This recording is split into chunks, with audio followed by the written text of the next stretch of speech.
per mile, 15-minute mile.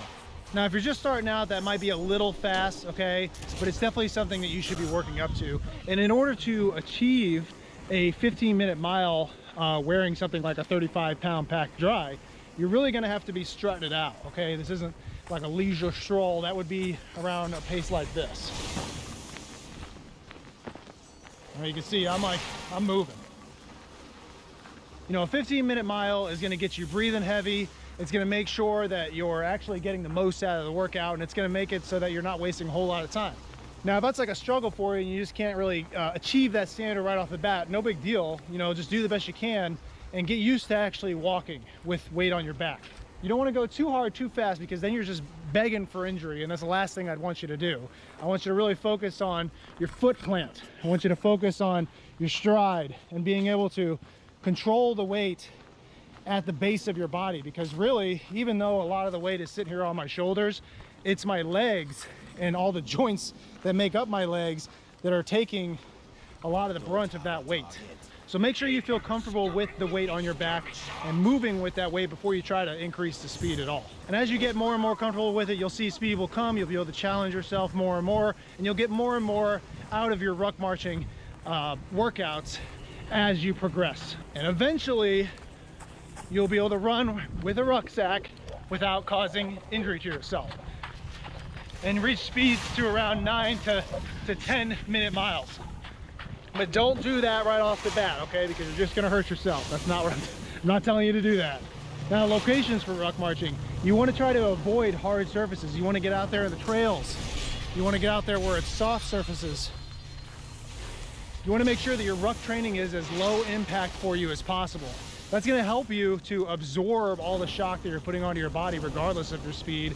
It's gonna help you to avoid injuries, and it's gonna help you to build up strength in those little tweaker muscles in your legs and the large muscles of your legs, and just become a better ruck marcher overall. So make sure that you're out there putting the majority of your ruck training, I don't know where you live, I don't know what you have available to you, but on off-road trails. For your city folks out there, you know, all I can say is I would just try to limit your time on the sidewalks as much as possible, but we all have to do it sometimes. I go out there, I do ruck marches on the street all the time, but I do try my best to hit the trails whenever humanly possible for myself. It's gonna save you a lot of pain, and it's just gonna make you better.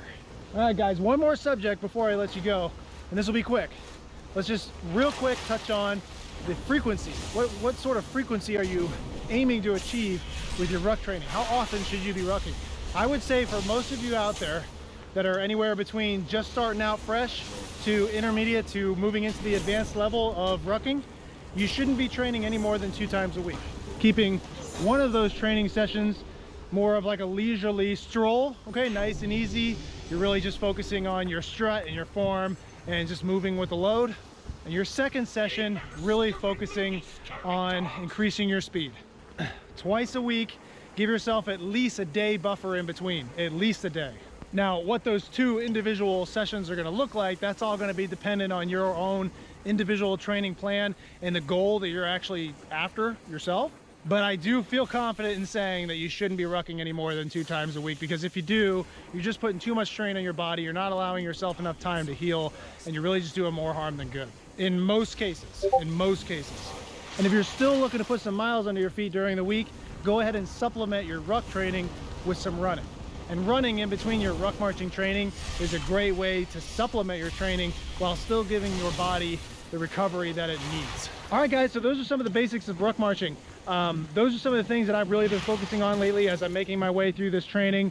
I'm having a great time doing this. I'm really taking this training seriously. I know I haven't had a whole lot of time to get after it, and I know I've only got about a month left, but I'm really hitting it hard, okay? I promise you guys. If you like this video and got something out of the content, please do not forget to like and subscribe. It really does help the channel. I really do appreciate it when you guys do that. Plus, you don't want to miss any of my future videos. We talk about all sorts of things on this channel.